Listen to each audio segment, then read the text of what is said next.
Hello everyone and welcome to Unity of Las Vegas. I'm really excited that you're here. My name is Lisa Lee. I'll be sharing the message today and it's actually one of my very favorite topics. The title is Here I Am, Fully Incarnated Availability. And this message is about the power of our presence in the world and how impactful we can be with our own flavor of love in the world when we just are totally in our physical body, incarnated body, mind, and spirit, and just let the fullness of our being run out through the tips of our fingers and the tips of our toes into the world. So for many of us, our very first impression of presence came from our earliest grade school teacher calling out the roll in the beginning of each day. So if you can go back and just remember playing out in the schoolyard first thing in the morning, and then suddenly you hear the bell and you run into the classroom and sit down because you want to make sure that you are in the seat when you hear your name called so that you can shout out at the top of your lungs, present. So we have learned in those moments the importance of being physically present. And in fact, many of us as children remember that we really experienced some severe consequences when we were present at the wrong place in the wrong time. But somehow along the line, we kind of got the idea that the most important thing was the physical presence and that we really didn't have to show up fully. And in fact, in order to make ourselves safe, we often hid part of ourselves away. But we have really found that when we're doing that, we are not fully incarnated. We're not really fully here, fully in our bodies, and primarily we're not available. And I really like that word because there's looking at this particular lens of availability, we can see it's kind of a two-sided coin. On the one side, we are breathing in and out between this capacity for receiving. So just imagine a universe that is just so wanting to give you everything, that there are so many blessings, there are so many resources, there's so much. But you just have this little tiny, tiny cup of receiving. And so there's nothing that the universe really can do. You cannot really experience it fully. So half of this, the one side of the coin, is being porous, having all these receptacles so that you can just receive everything that the universe has for you. And then the other side is the universe really wants to use you, wants to really flow through you and be a powerful impact of love in the world. And so you want to be very porous for this too and have these receptacles so that you can just be flown through. So we're going to be kind of working with this breath of in and out with availability here, with this receiving fully from the universe, and then being able to be used fully in the world. So I'd like us to take a look at this through a really particular lens, and it's through the lens of Armenian philosopher George Gurdjieff. And he really said that human consciousness is uniquely distinguished by its three-centered awareness. And it rests on a tripod of three distinct systems of perception, which he calls the intellectual center, the emotional center, and the moving center. And each one of these, if you can imagine, is in the lens through which we perceive the whole world. It's good to think of perception in this way, as these centers are really this breathing in and out of availability in three different ways, and giving this receptive exchange, this receptive and this giving exchange with the universe. And it's good to think of each of these centers really as being alive, like we talked about before, that the universe is sentient and alive, that every part of it breathes, every part of it has a sense of wisdom in it. So to think about these three parts in that same way, they really do have their own unique wisdom and their unique living energy. So to start out, we start with the intellectual center. And this intellectual center is concerned mainly with weighing, comparing, and strategic applications of cognitive data. And most of us have this picture of this part of ourselves that kind of lives totally in the brain. This is all heady brain type of stuff. But scientists are now beginning to see that the intellect is really something that's part of our entire being. So as I'm describing all of these, I want you to kind of take out that localized positioning of each one of these and really see them more as something that is a living energy within your whole being. So the second one is the emotional center. And this is not really so much pointing to feelings per se, but this emotional center perceives the world through empathetic resonance, which means that this is our awareness of our interrelatedness and our mutual exchange with everything in the universe, and how conscious we really are that the foundation of the whole universe is relational. So the next one and the third one is the moving center. And it's really, if a good way to think about this is wisdom in motion. And again, we like to think about this as a physical body because that's where it shows up most of the time. That's the part of us that's most apparently moving in the world. And it really takes in this perceptual lens of sensation, gesture, rhythm, and movement. So we do see it in the body. But it is something that is designed to really interact at the energy level with all of the others, with the emotional center, with the intellectual center. So if you can imagine all of these working in total health, and just imagine the fullness of their expression in the human being. And we could say, like, here is just one more example of how truly magnificent we are as beings. And so the question becomes, well, what happened? Like, what would keep us from really being this way fully? It just seems like every system is just wanting to be so fully expressed, so fully wanting to speak to every other system.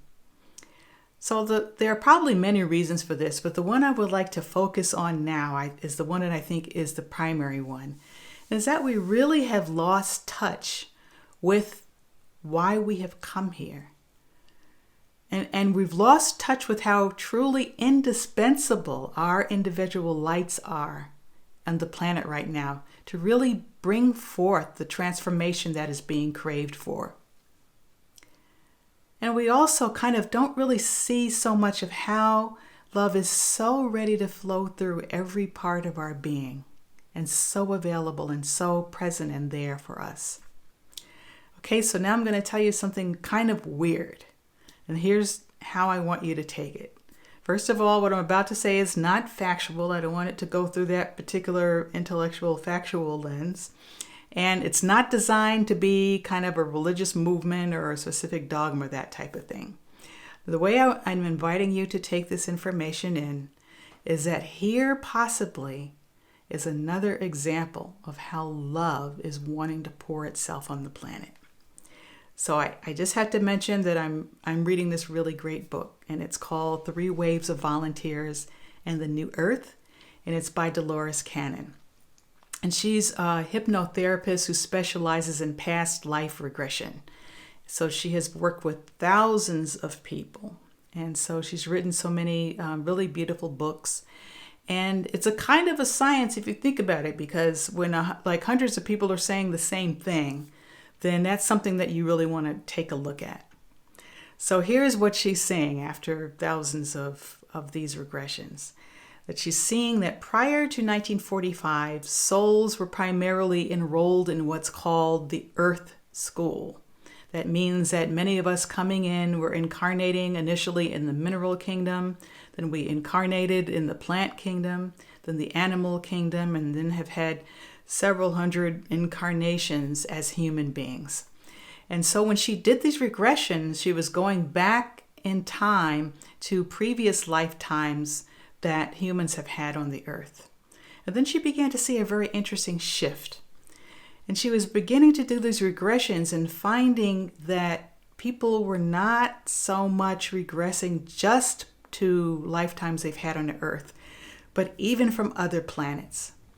And so it looks like something really critical happened in 1945, that we discovered atomic energy. And we began to look in terms of not how this can be utilized in a healthy way, but how it can be weaponized. And I think the alarm bells went off in the universe. And so What happened is all of these light beings that were from other planets in the universe began incarnating here on Earth. Some of them are here now. They could be me, it could be you, that have just come from planets that are working in harmony, that are light planets, and they're just bringing all of this wisdom and knowledge and consciousness onto the planet right now. And so there's a lot more that goes into these books, which is totally fascinating.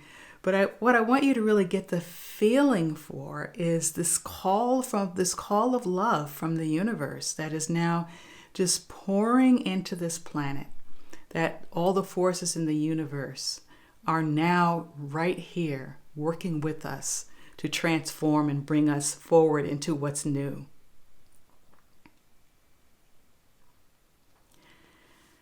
And so what this also does, it helps us to really think about why we're here.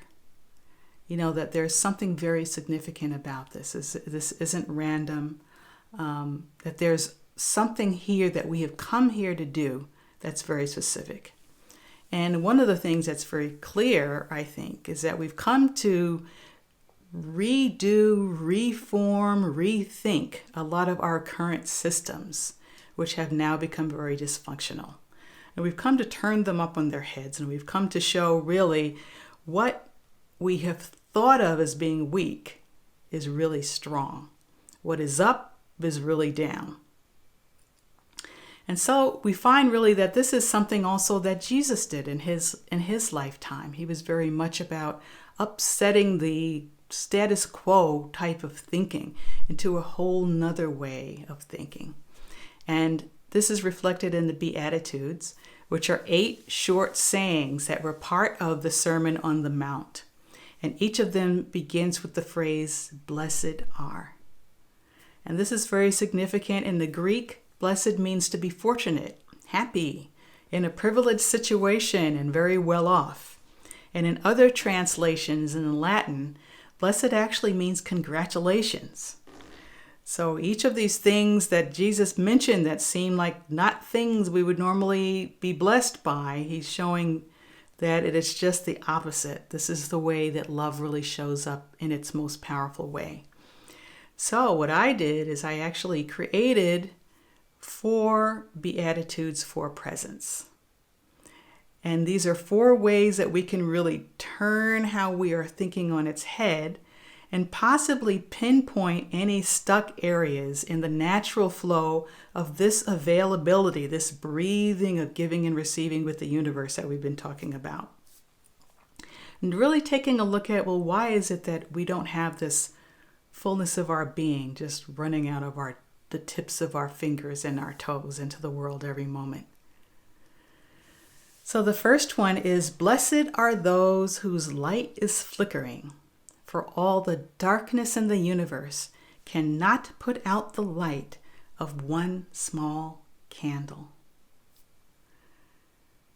So part of this is from a poster I had on my wall when I was in college about this, all the darkness in the universe not putting out the light of one small candle, because it has so much hope in it. And it also points to the fact later on I began to understand that we're really holonic expressions, that our lights really are holons of the entire universe's light. And it doesn't mean that it's just a small part. It just means that all the potency of light that there is in the universe exists in the smallest part of us. So even when we don't think that we're shining our brightest, this is something that the universe can use very powerfully in the world. So the next one is, blessed are those who bear the density of the world, for their faith will lift mountains. And this takes me back to the Dolores Cannon book, because a lot of these light beings that are here now have not gone through Earth School, which means they're not used to the level of density. It's here. And there are a lot of beings, and it could be you, it could be some of your friends that are very energetically sensitive and just really feel just the heaviness here. It's not something that's familiar. But we are not victims, and these beautiful beings have come knowing this beforehand, that this would be a very dense place. But what was happening here was so important. And the faith that we can really transcend, that we can really move through this density was so powerful that it brought them here anyway. And so this is a reminder of that faith. The potency is more in the faith than it is in bearing the density of the world. Just focusing on the beauty of holding this vision of love that is just pouring in and wanting to transform the world. That's the power that can really lift mountains. That's really the power that can rise us up out of the density.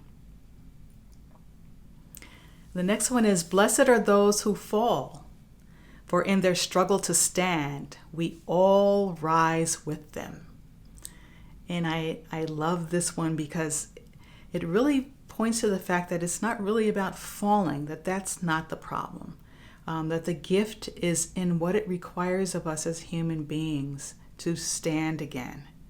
And the turning away from negative thinking that requires that is required in this standing up anew.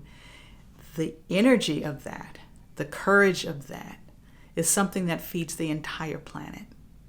And so every time we fall, we should say yay, or we should say congratulations as the direct translation from the Latin, because the whole world is rising with you when you go to stand again. It's a very powerful thing. So the next one is one of my favorites, and it is, blessed are the weird, for they will break old tethers and free the world. There's actually a book entitled Blessed Are the Weird that really speaks to how important these game-changing souls that have come into this world are for us. And we see them in our children, we see them in the indigo and the crystal children that come in that just cannot play by the rules. And we probably, those of us that have been teachers and parents, really have had this type of experience. There's a certain resiliency, that they have, that they don't fall into the normal categories that the rest of us have fallen into, because they've come with another message that there's a better way, and they're just relentless about that. And they're so strong in that. It's something that's very beautiful to see.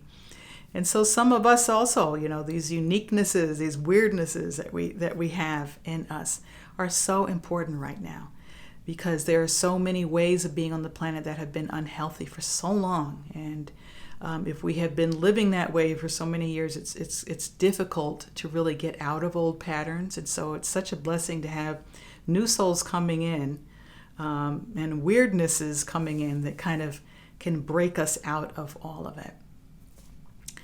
So the whole point of the Beatitudes of Jesus and these Beatitudes of presence that we've just gone through, if we could summarize it in one phrase, it would be this: love never fails. Because love can use everything. It is very ecological. Everything can be turned into love. So I'd like us now to begin to make this more personal for us. And a really good way to do that is through creating affirmations. And so I'd like to introduce an affirmation exercise to really support us in bringing more of the magnificence, fullness of who we are to bear, so that we can really be fully incarnated with our unique version of love. So the number one rule in creating affirmations, I like to say, is to make it funky. That is, to make it alive, to make it personal, to make it fun for you, something that is unique for you.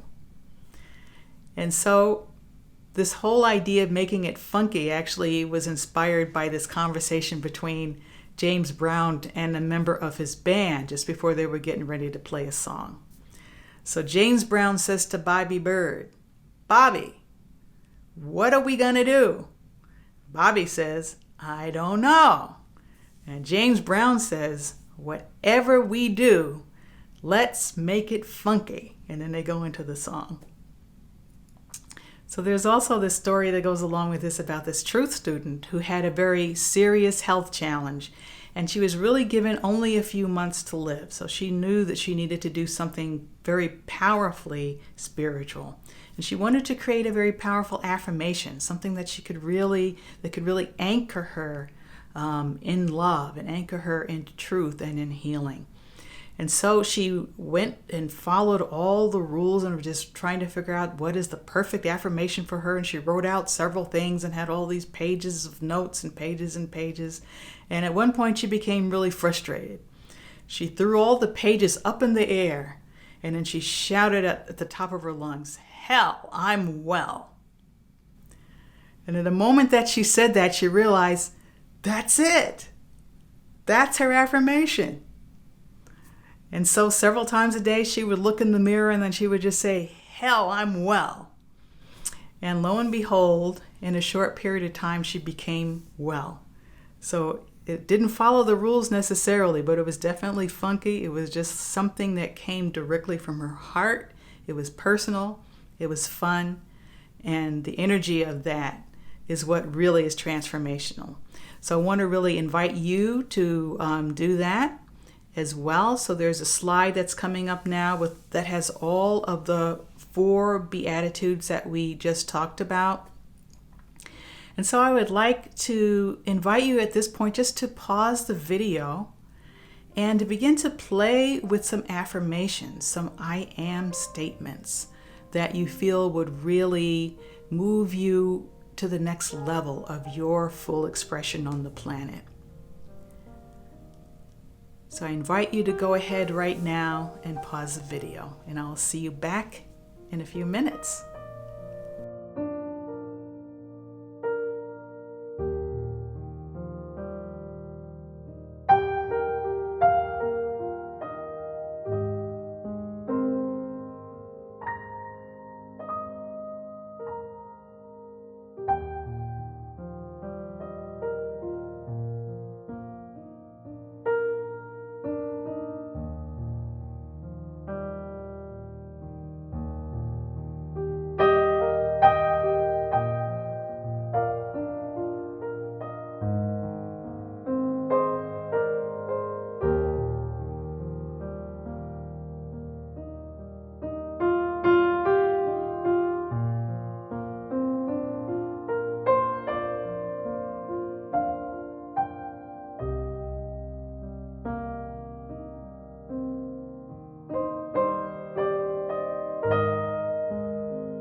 So hi again. If you have taken this time to create the affirmation, I welcome you back. And just overall, just want to really thank you for this time being here with me. This was a lot of fun. And I feel that with some of these ideas that we have here today and this potency of presence, we really can change the world together. And I'm looking forward to that. So I want to leave you with one final reminder, and that is that your light really is indispensable to the transformation of this planet.